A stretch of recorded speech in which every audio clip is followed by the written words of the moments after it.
All right, in this video, we're going to take a look at finding the permutations of objects. So the previous videos, we looked at factorial notation, which we're going to see in this video and the next one as well as the fundamental counting rule, which both of those kind of lead into finding permutations.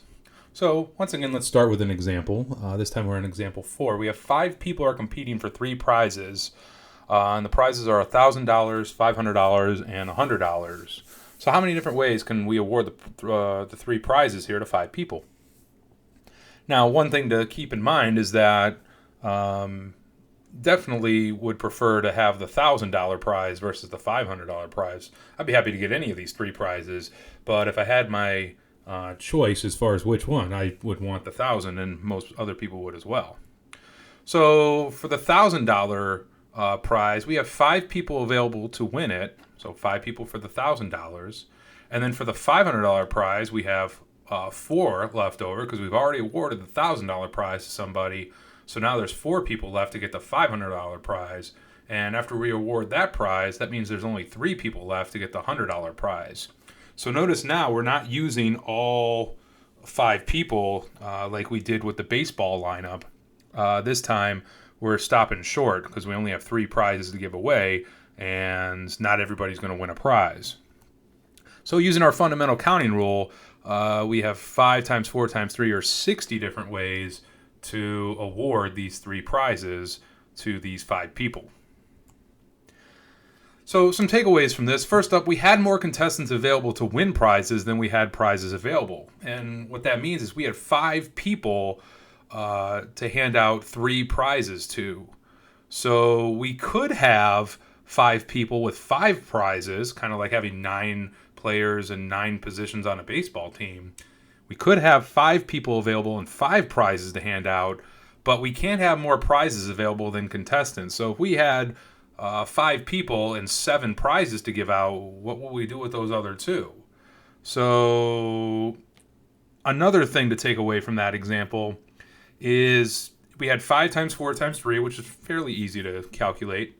But if we had 10,000 contestants, let's say we had a large contest, and we had 75 prizes to give away, we'd have a lot of multiplying to do. We'd actually have to fill out 75 of these columns here, and then start with 10,000 and 9,999. That would be a lot of multiplying to do.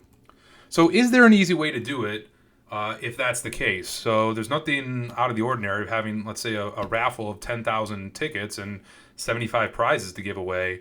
So is there an easy way to calculate how many different ways we can award the prizes to the 75 prizes to 10,000 people? And the answer is yes, and that's where permutations come into play. But before we get into permutations, I want to look at another example that's going to help us to develop where the formula for permutations comes from. Because yes, permutations does have a formula to it. Combinations in the next video, that also has a formula to it, but it's based off of the permutation one that we're going to look at in this video. So in order to help us out, a very similar problem to the last one. How many ways are there to award gold, silver, and bronze medals to 8 contestants? So again, we have 3 prizes we're giving: gold, silver, and bronze, just like in the Olympics. I would want the gold medal if I worked hard to get to the Olympics. And let's say we have 8 contestants in an event. So awarding the gold, the silver, and the bronze, we have 8 people are available to win the gold medal, 7 people for the silver, and 6 for the bronze. And by the way, we could also have 8 for the bronze, 7 for the silver, and 6 for the gold, because when we multiply all that out, it's not going to change our final answer. So we're going to have 8 times 7 times 6, 336 different ways to award these 3 medals to these 8 contestants. Well, if we look at just awarding or how many different ways that the 8 people can finish, let's say it's a race, and we have 8 times 7 times 6 times 5 times 4 times 3 times 2 times 1, or 8 factorial ways we can arrange those 8 contestants in order, kind of like 9 factorial ways to arrange the lineup of a baseball team. Well, we only wanted these first 3, the 8 times 7 times 6 in red. This is the gold medal, this is the silver medal, this is the bronze medal. The 5, 4, 3, 2, and 1 are the ones who didn't place, And we don't want to have those counted in our final answer of 336.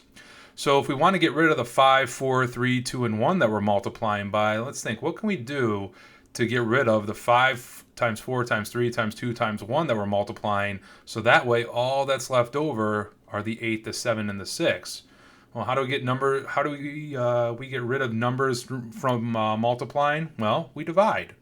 So if we divide our result by 5 times 4 times 3 times 2 times 1, that'll get rid of these numbers here. These numbers will cancel out, and all we'll have left is 8 times 7 times 6, which is 336. Notice that we have 3 positions we're giving awards for, and then if we take 8 minus 3, we get that 5, which ends up canceling out with the 5 factorial that we would have in the numerator. So if we have n items available, like 8 contestants available, and we're taking r of them at a time, like we're taking 3 of them at a time, then the total number of permutations is given by the following formula, n factorial, so we'd have 8 factorial over n minus r in parentheses, and then take the factorial of that result. So calculate the answer in parentheses first, and then take the factorial of that. And again, note that n has to be greater than or equal to r. So we can have 8 people and give 3 prizes to them, but we can't give 8 prizes to 3 people. It doesn't really make sense in terms of counting. With permutations, the order in which an item is selected is going to matter. So, for instance, if we're awarding prize levels or ranks like gold, silver, and bronze, the order in which you're chosen is going to make a difference. So knowing when to use permutations, first up, if we're offering various prizes, so like for instance the $1,000 prize, the $500 prize, and the $100 prize, it matters which prize you get. If they were all the same, then it wouldn't matter, but in most cases you get more money for coming in first place than you do second place. Linked to that is running a race, just like in the Olympics or any other event. Even in an election will work, or waiting in line is another one. Assigning officer positions, so like if you have a treasurer, vice president, secretary, or things like that, the order in which you're chosen matters, because typically the first person chosen gets the highest position available, pardon me, and then the last person chosen gets whatever's left over among the possible candidates. Combination locks and passwords involve permutations, because the order in which you dial in a password, whether it's a combination lock or typing in a password into your computer or phone or whatever, that order does matter, so it is using permutations. All right, so example 6, how many ways are there selecting a president, vice president, secretary, and treasurer out of a pool of 10 candidates? So we have 1, 2, 3, 4 positions out of a pool of 10 candidates, like having 3 medals out of a group of 8 athletes. So in this case, the order matters because we are selecting office positions. We have n equals 10 candidates to choose from, so 10 items, in this case, candidates to choose from. And we're filling 4 positions for the 10 that we're taking from. So in this case, r equals 4.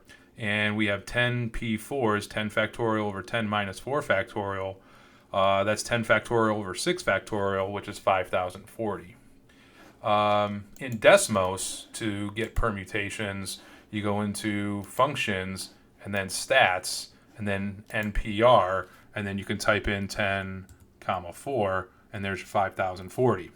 Now, if we wanted to take all 10 of them, let's say we were given 10 positions to 10 people, then that's going to be the same as 10 factorial. So if we have 10 factorial equals 10 factorial over 10 minus 10 factorial, that means that we have 10 factorial over 0 equals 10 factorial. That means that 0 factorial has to equal 1. So if you're wondering why, there's a couple of different explanations, but as far as the permutation reason goes, you can use that for 10 minus 10 factorial has to equal 1. So, all right, that about does it for this video. Thanks for watching. I'll see you next time.